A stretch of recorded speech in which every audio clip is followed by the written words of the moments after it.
To scream for help he sat there broken. By her side he sat there broken when he noticed that Uma had a strange mark. Behind her ears it was the same mark he saw on the first day that Uma arrived at the boutique. The huge man whose name was Chimi injected her with a temporary numbing solution instead of the paralysis substance that Madame Kadu ordered him to use. Chimi had seen enough.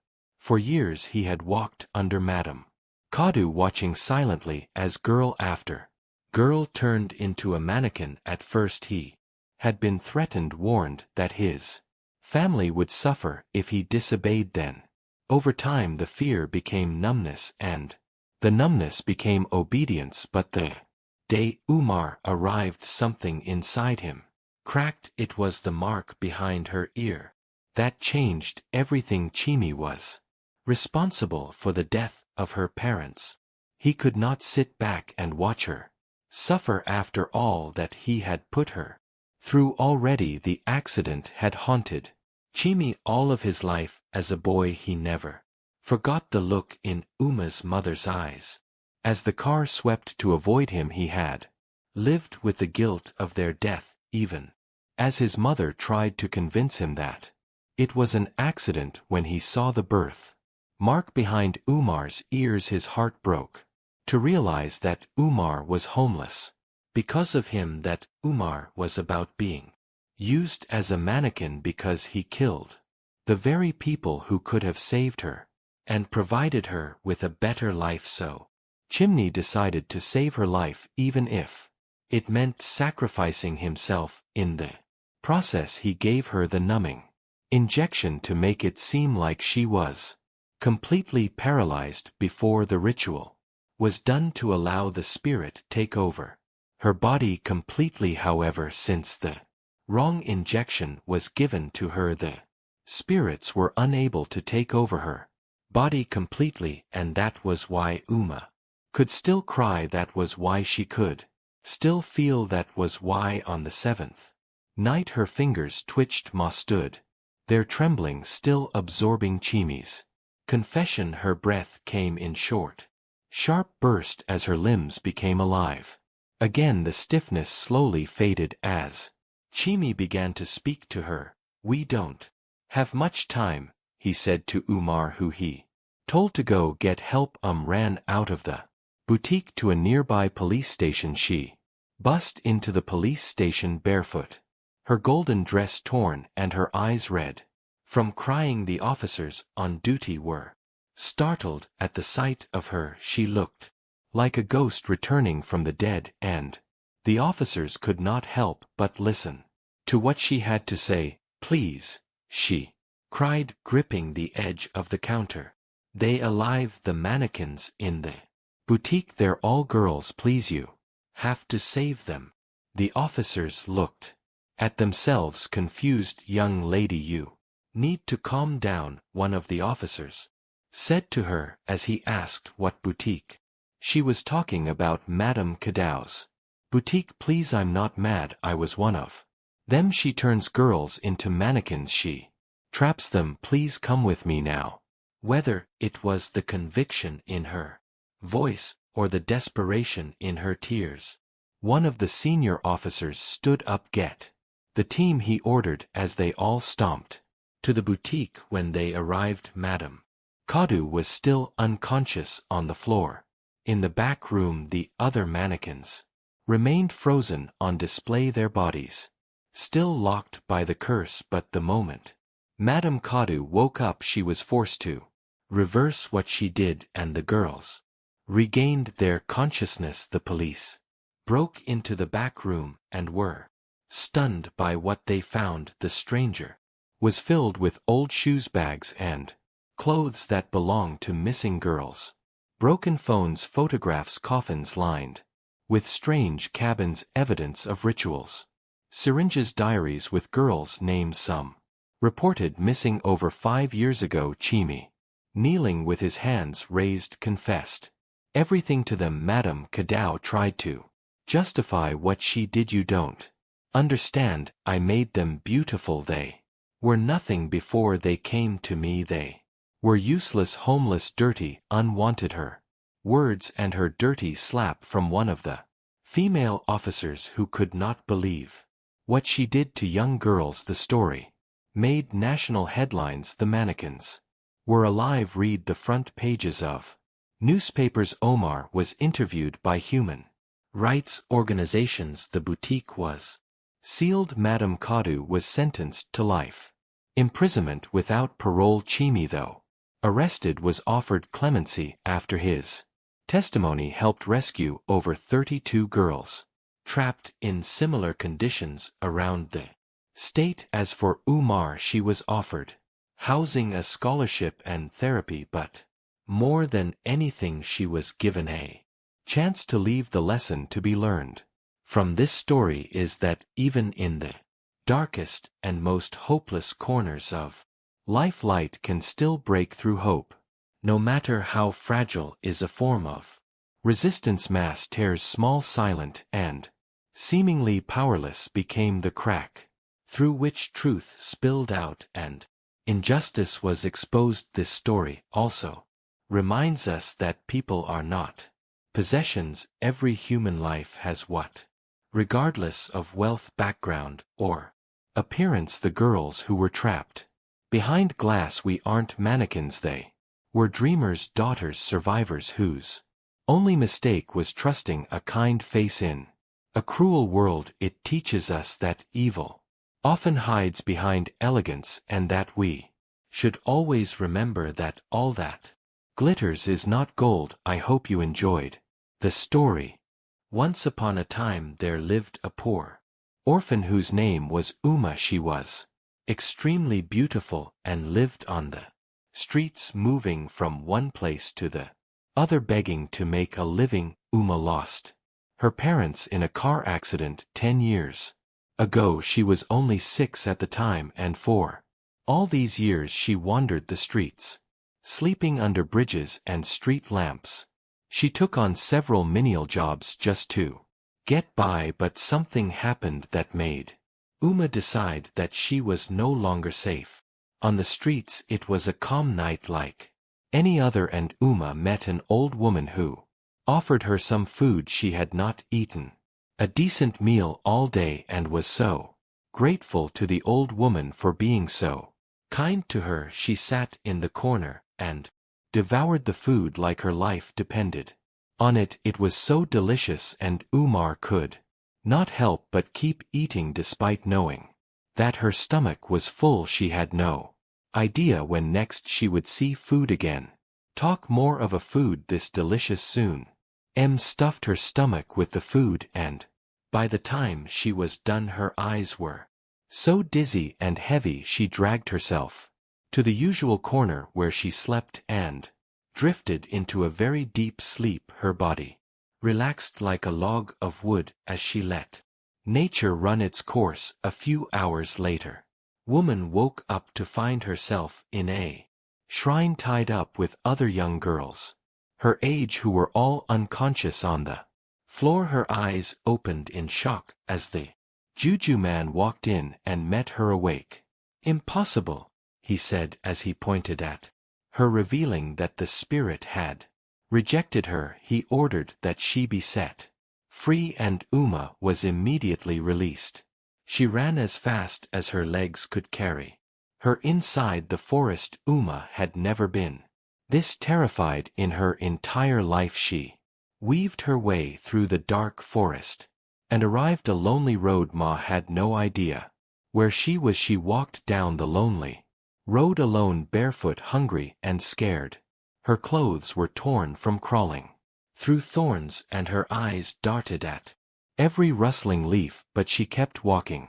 Something told her that if she stopped, something worse than the shrine would happen to her. Just before the break of dawn she saw lights ahead, a quiet part of the city that she had never seen before. Big display windows, mannequins in glamorous clothes, designer shops that smelled of money and power. Ma was so flabbergasted as she stood outside one of the boutiques trying to catch her breath. A tall, beautiful woman stepped out of the store and met with her. You like the dresses? She asked, who smiled and nodded her head. The woman smiled back and asked to follow her into the boutique. Ma gently followed the woman and was led to the changing room. She stood there stunned as the one brought out a beautiful dress and handed to her. Go take a shower inside and come put on the dress, she said to Umar, who rushed into the shower excitedly to take her bath. Once she was done, she slipped into 323 the dress, and her eyes sparkled at how 325 beautiful she looked. You're just 327 perfect, the woman said as she clapped 330 her hand above her head. Ma stood there confused as she wondered why she did that. Before she could understand what was happening, a huge man came out from the door behind the store and pricked a needle in her neck.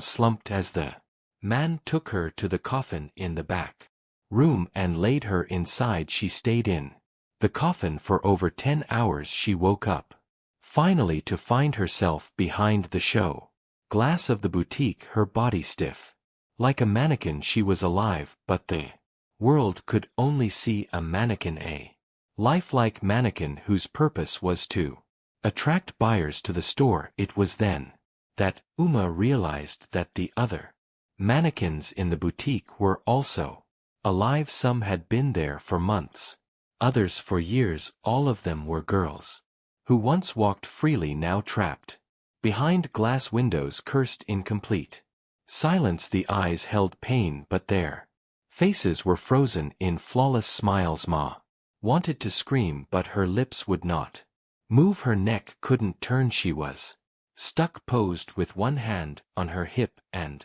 the other dangling beside her. The golden dress she wore shimmered under the boutique light. She was the new showstopper, the new addition to the lineup of mannequins which stood on the show glass of Madame Cadau's boutique.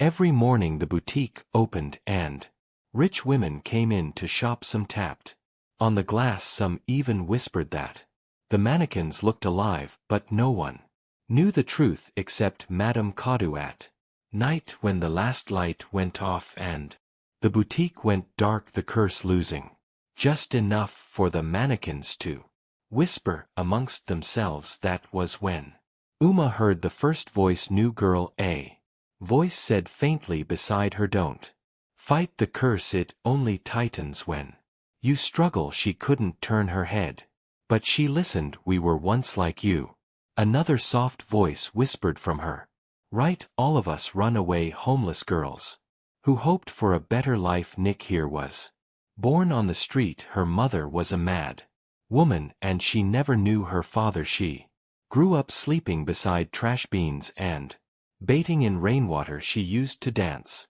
at traffic lights for coins, hoping anyone would see her and save her. One day, a woman stopped. She looked kind. She offered Nick bread, malt, and a place to sleep for just one night, and Nick followed her, hopeful. For the very first time that night she was dressed in a silk dress and asked to model it briefly in front of a mirror. The next thing she remembered was darkness. When she woke up, she was in the boutique window, frozen. They said I had the perfect body for display. Nick whispered bitterly, but I would have given anything just to be seen as a human, not a decoration. Beside Nick stood for her voice was quiet and slow. My father sold me, she whispered, for a bottle of gin. Uma's heart sank. If had been the brightest girl in her village, she dreamed of being a teacher, but after her mother died, her father became violent and drunk. One night a strange woman came to the village. She told the former's father that she would take the burden off his hands. In return, she handed him a small bag of money and a crate of gin. I begged him, the former said, but he didn't even look at me. They brought her to the city, told her she would work as a maid, but they never let her step outside Again she was 13. I've been here ever since my body grew up, but I didn't. Her eyes glistened under the boutique light. And then from the far corner, a more elegant mannequin finally spoke. My name is Victoria, she said, revealing that she wasn't poor. Her voice was calm and cold, like a girl who had learned not to cry. I came from a good home, she said, revealing that her parents owned the pharmacy. I had dreams, school, comfort, love, until I met him. Victoria had fallen in love with a much older man who she met online. He said she was mature for her age. He called her queen, sent her money, and promised her marriage. One weekend she snuck out to meet him, and she never made it back. He brought me here to Madame Kadu, who turned me into the first mannequin that graced the floors of the boutique, the one they called the original showstopper. They used me to attract others, said if I could be trapped, anyone could. I felt something shift inside of her as the stories unfolded. Each of these girls, now beautiful mannequins, were people who had been stolen, tricked, or betrayed. Their bodies now served as art, but their hearts were still human. Uma's heart raced on hearing this. Why me? She managed to whisper through clenched teeth at Victoria. The first mannequin girl revealed to her that it was because she was beautiful. The more beautiful you are, the more attention you bring to the boutique. Could not believe her eyes.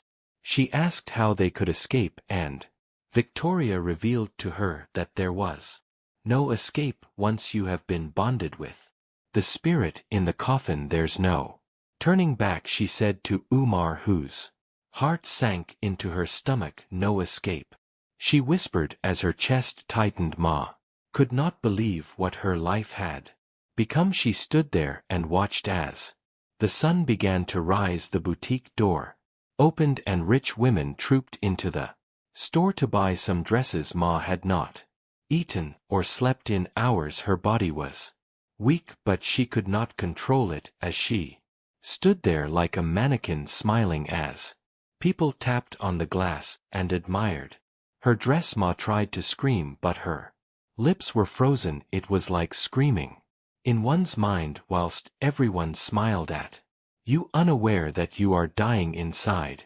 For days Ma endured the torture. Every morning she stood motionless, her inside screaming. Every night she listened to the whispers of girls who had once dared to hope, girls who had once had names now reduced to decorations. But on the seventh night something strange happened.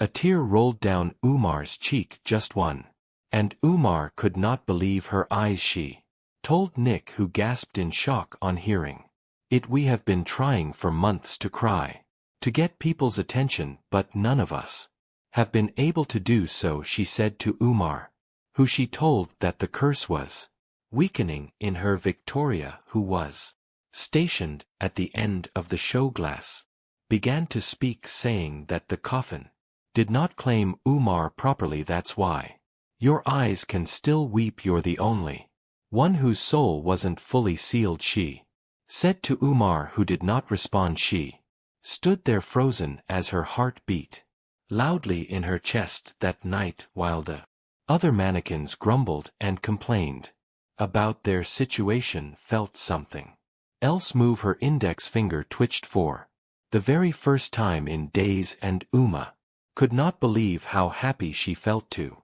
feel her finger move. She spent hours focusing all her energy on the finger as a sudden warmth began to cut through the other fingers. They now moved. Anyamar knew that there was hope for her to move again. Morning came. Anyamar stood there like nothing happened. People stopped by to admire the dress in the mannequin. When one of them noticed that her hands were moving, "It's alive," the young woman screamed at the top of her voice, pointing at Uma, who continued to move her hands for the others to see. Soon the boutique was surrounded by people who pressed their faces to the glass, gasping, whispering, filing with their phones. She Moved again, someone shouted, "Look her fingers, she's pointing at something, no.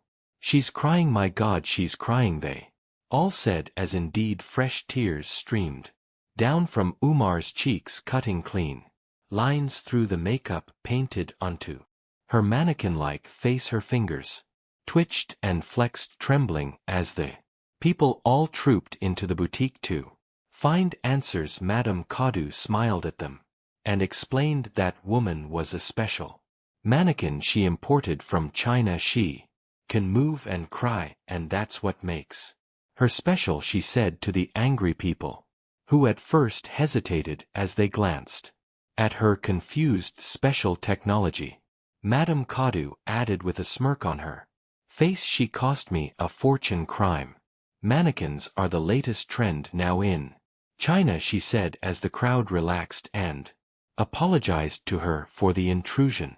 Uma's heart sank to realize that the people bought the lie. She had thought that for a moment freedom was near and that someone would break the glass and set them free from bondage, but instead they laughed and took pictures of her, all smiles, but in pain. Only her hands could move, as her entire body, including her lips, remained frozen with a forced smile. That evening, long after the boutique had closed, Madame Cad sat in her office as she drank a glass of wine.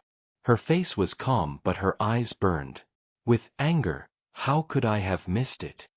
she asked herself as she called in her bodyguard, who was stationed in the back room, the same man who pricked him out with a needle the other day. He walked into her office and Madame Kadu ordered him to take Ma off the show glass, move her to the back room now before she opens her mouth, before she brings the whole city down on us, she said to the man, who nodded and left. A few minutes later, woman was lifted off the glass stand. She tried to scream, fight, but her entire body remained stiff. All she could do was pinch the man with her fingers. That moved, but that too did not make any difference as the man lifted her and took her away. The other mannequins stood there, helpless and horrified. "Where are they taking her?" Nickel whispered as their hearts began to race. The huge man took em to the back room and lay down the hard metal table. The back room was nothing like the display area. It was cold, dark, lined with broken mirrors, old mannequin parts and coffins, some closed, some hard, faint scratches on the inside. Ma laid there helpless as she tried to understand what fate awaited her. She laid there still as Madame Kadu walked in with her bodyguard. "You useless girl. You want to put me in trouble," she said, angry to Umar, who laid there helpless and unable to move. "I had great plans for you, Umar, but you chose to ruin it all," she said to Umar, whose chest tightened in horror. Madame Kadu snapped her fingers, and the huge man approached her with a syringe. "Get rid of her," she said to the man as she turned to walk out of the room. Ma began to pray in her heart. She could not believe that her life was finally coming to an end after years of suffering. However, she was confronted with the fact that she was finally going to reunite with her parents who died and left her alone in this cold and wicked world. She laid there prepared for the worst when she suddenly heard Madame Kadu scream out in terror. Her bodyguard plunged the syringe in her neck as he watched her slump to the floor. Unconscious, Ma could not understand what was happening. She laid there confused as the huge man rushed to her side and gave her a liquid to drink. Immediately, Umar felt life return to her body. It was all like a movie as Umar stood there stoned, trying to understand what had just happened. The huge man approached her and began to plead for her forgiveness. "It's all my fault," he said to Umar, who stood there confused as she wondered what he was talking about. "Your parents, I killed them," he said to Umar, who opened her mouth in complete shock. The huge man then revealed to her that he was the one responsible for her parents' death. What had happened was that, on the day of Uma's parents' accident, Uma was sitting at the back asleep when the accident happened. Her father, who was driving, saw a young boy run across the road chasing a rolling ball. Without thinking twice, he swept the car violently to avoid hitting the boy. The car spun out of control and hit a tree, bursting into flames. Parents died instantly, but Thomas survived. She laid on the floor, unconscious, when the young boy rushed to her side and began